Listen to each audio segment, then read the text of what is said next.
ہم جب بھی جاتے ہیں مانگنے کی بات ہی کرتے ہیں نا جی. آج تک میں نے تو نہیں سنا کہ 73 سال میں ہم نے کچھ کبھی دینے کی بات کی ہو. سر یو اے ای کے اندر انڈین انفلوئنس اتنا زیادہ ہے کہ آپ تصور نہیں کر سکتے. صورتحال بڑی خراب ہو رہی ہے رضوان رئیس صاحب. جو باہر لوگ جو ریمیٹنسز ہمیں آتے تھے نہ صرف وہ رکے ہیں بلکہ بے روزگار ہو کر لوگ جو ہے وہاں سے آ رہے ہیں.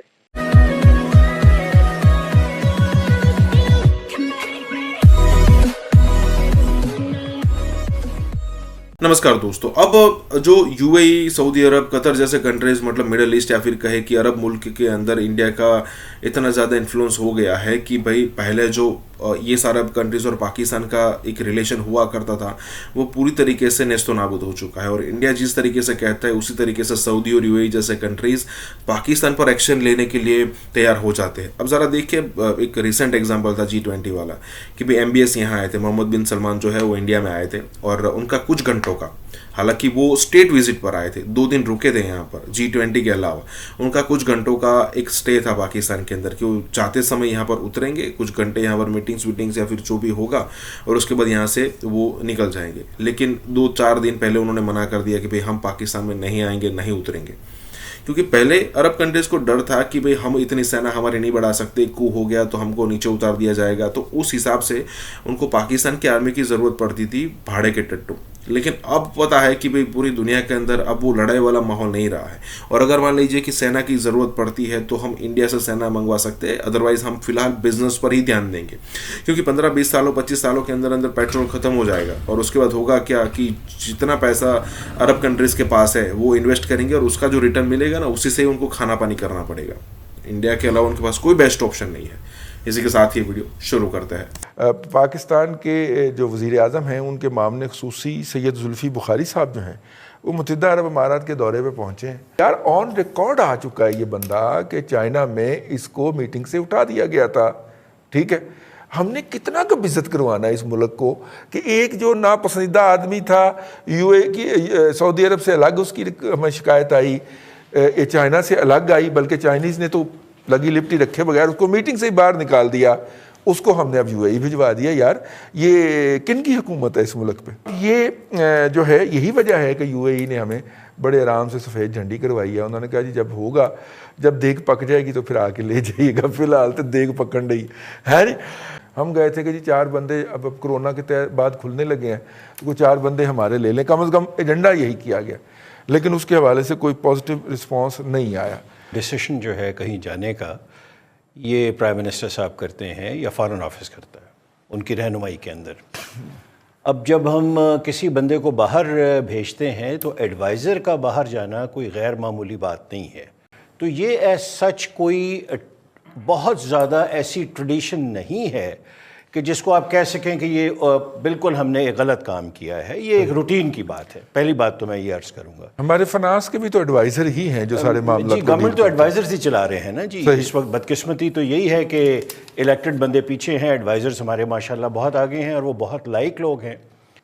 تو انہیں ڈیفینیٹلی جو جس گورنمنٹ میں یہ انہوں نے جا کے اپنا کیس پریزنٹ کیا ہے ڈیفینیٹلی بات کی ہوگی. ہم جب بھی جاتے ہیں مانگنے کی بات ہی کرتے ہیں نا جی. آج تک میں نے تو نہیں سنا کہ 73 سال میں ہم نے کچھ کبھی دینے کی بات کی ہو. حمد میں درینہ شاید مسکرا رہے ہیں اس بات پہ، لیکن ہم نے کیا کہا ہوگا کہ جی ہمارے بندے لے لیں، ہماری غربت بہت ہے، ہم بڑے اچھے لوگ ہیں، ہم مسلمان ہیں، آپ بھی مسلمان ہیں. تو اب یہ کہانیاں جو ہیں نا جی وہ پوری دنیا ہماری سنتی نہیں ہے. ہم اپنے ڈرائنگ روم کے اپنے ملک کے اندر رہ کے بڑی بڑی باتیں کرتے ہیں، لیکن جب ہم باہر جاتے ہیں تو اتنی تلخ حقیقتیں ہیں کہ ہم واپس آ کے ان کا ذکر تک نہیں کرتے. آپ فرما رہے ہیں کہ گورنمنٹ میں گئے ہیں، گورنمنٹ جو ہے یو اے ای کی اس نے ان کی بات نہیں مانی. تو بظاہر یہی لگتا چلیں، اور میں یہ سمجھتا ہوں یہ بات آپ جو فرما رہے ہیں یہ حقیقت کے نزدیک ہوگی. سر یو اے ای کے اندر انڈین انفلوئنس اتنا زیادہ ہے کہ آپ تصور نہیں کر سکتے. یہاں کوئی بندہ بات نہیں کرتا. یو اے ای کی bilateral trade with India, U A E کے جو وہاں ان کے رولز اینڈ ریگولیشنز ہیں اس کے اندر انڈینز کو جس طرح فوقیت دی جاتی ہے، انہوں نے سرکاری لیول کے اوپر مندر بنوا کے دیا ہے، انڈینز کو، میں UAE کی عرض کر رہا ہوں، انہوں نے ایک پبلک پہلی بار UAE کے اندر ہوا ہے کہ انڈین پرائم منسٹر کے لیے انہوں نے جلسہ ارینج کر کے دیا ہے۔ اب عرض یہ ہے کہ وہ انڈیا کے ساتھ بہت تھک ہیں، اور ایڈوائزر لیول کا بندہ اس ریلیشن شپ کو انڈیا کے ساتھ کے UAE ورسز انڈین ریلیشن شپ پہ کوئی اثر نہیں ڈال سکتا، انسگنیفیکنٹ ہے۔ ہاں ہمارے لیے وہ 2-4 مزدور اور چلے جائیں، 5-6 بندے اور ہمارے جو کرین آپریٹ کرتے ہیں وہ چلے جائیں، وہ بالکل ایک الگ بات ہے۔ بالکل ٹھیک، بالکل ٹھیک ہے۔ ابھی ظاہر ہے کہ ایڈوائزر لیول کا بندہ اگر اثر نہیں ڈال سکتا، اگر ایک اجازت دیں میں عرض کروں، ایک اگر اجازت آپ کی طرف سے، UAE کی ایک شہزادی نے پاکستان کے حق میں ٹویٹ کیا تھا، بہت مشہور ہوا، یہاں اخباروں میں آیا، ٹھیک ہے سر۔ اس نے سر 5ویں دن انڈین تمام لیڈرشپ کی تعریف کی، میں نے وہ ٹویٹ خود پڑھی ہے، اور اس نے کہا کہ I am proud of Indian leadership, اور ان کے ہسٹوریکل پرسپیکٹو میں جو لیڈرشپ تھی اس کے متعلق اس نے کہا کہ میں انہیں فالو کرتی ہوں۔ ٹھیک، تو یہ سر حقیقت ہے، یہ حقیقت ہے۔ ہم صرف پہلے ٹویٹ کو لے کے دوڑ پڑے، ویسے سوشل میڈیا کے اوپر فوٹو شاپ کا بھی بہت زیادہ جو ہے وہ دورہ ہے، اور ہم تو اس کو بھگتتے رہتے ہیں۔ بھٹی صاحب کی طرف چلتے ہیں۔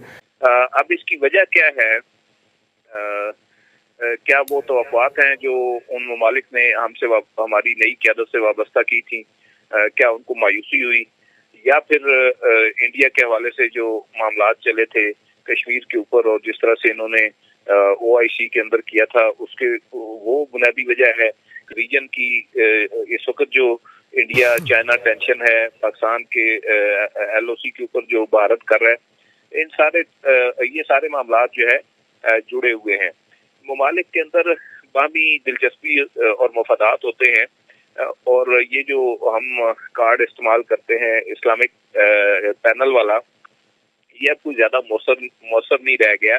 UAE کے اندر جہاں تک زلفی بخاری کے جانے کا تعلق ہے، یہ دونوں ممالک کے تعلقات کے اندر کوئی اتنا بڑی تبدیلی نہیں لا سکتا، یا جس طرح سے پاکستانی واپس کمپنیاں ان کو نکال رہی ہیں اور واپس آ رہے ہیں، اس کے اوپر وہ بات چیت ضرور کر سکتے ہیں۔ صورتحال بڑی خراب ہو رہی ہے رضوان رئیس صاحب، جو باہر لوگ جو ریمیٹنسز ہمیں آتے تھے نہ صرف وہ رکے ہیں، بلکہ بے روزگار ہو کر لوگ جو ہے وہاں سے آ رہے ہیں۔ بات یہ ہے جی کہ زلفی بخاری صاحب کا آپ کہہ رہے ہیں، دیکھیں جی وہ جو چورن بیچنے گئے تھے وہ اس مقدار میں نہیں بکا جس مقدار میں وہ لے کر گئے تھے، ان کے اتنے پیٹ میں درد نہیں تھا UAE والوں کے نا، اس لیے کم بک گیا۔ ایک بات چودھری ظہیر صاحب نے کہی ہے جی کہ بال عمران خان کی کورٹ میں ہے، بالکل درست کہا انہوں نے، میں ان سے 100% نہیں بلکہ کئی لاکھ فیصد ایگری کرتا ہوں، لیکن عمران خان اس کورٹ میں نہیں ہے، کورٹ میں کوئی اور بندہ ہے۔ خان صاحب بہت دور ہیں، بلکہ وہ رش میں کہیں پھنسے ہوئے ہیں، پتہ نہیں وہ انڈر پاس بنے گا کبھی، شاید اس کے نیچے سے آئیں گے، یا اورنج ٹرین چلے گی تو اس پہ بیٹھ کے آئیں گے، لیکن پتہ کوئی نہیں ہے۔ BRT کا روٹ بھی چل رہا ہے۔ اب مسئلہ یہ جی کہ جو آپ یہ دیکھیے کہ جو سروسز بھارت UAE والوں کو دے سکتا ہے وہ ہم لوگ نہیں دے سکتے، ہمارے بہت دور دور تک ہم وہ کام نہیں کر سکتے۔ اور تیسری بات یہ ہے رئیس صاحب کہ اگر ہمارے کچھ لوگ پرائیویٹلی کرتے بھی رہتے، جی کرتے ہوں گے، میں نہیں کہتا، لیکن ہم لوگ آفیشلی نہیں کر سکتے، جس طرح انڈیا آفیشلی کرتا ہے سارا کچھ۔ ان کی تجارت بھی بہت زیادہ ہے ہمارے سے، ان کے وہاں پہ جو ہے اکنامک جو ہوتے ہیں ان کے کلچرل ریلیشن مفادات ہیں وہ بہت زیادہ ہیں۔ اپنا خیال رکھیے گا، اللہ حافظ۔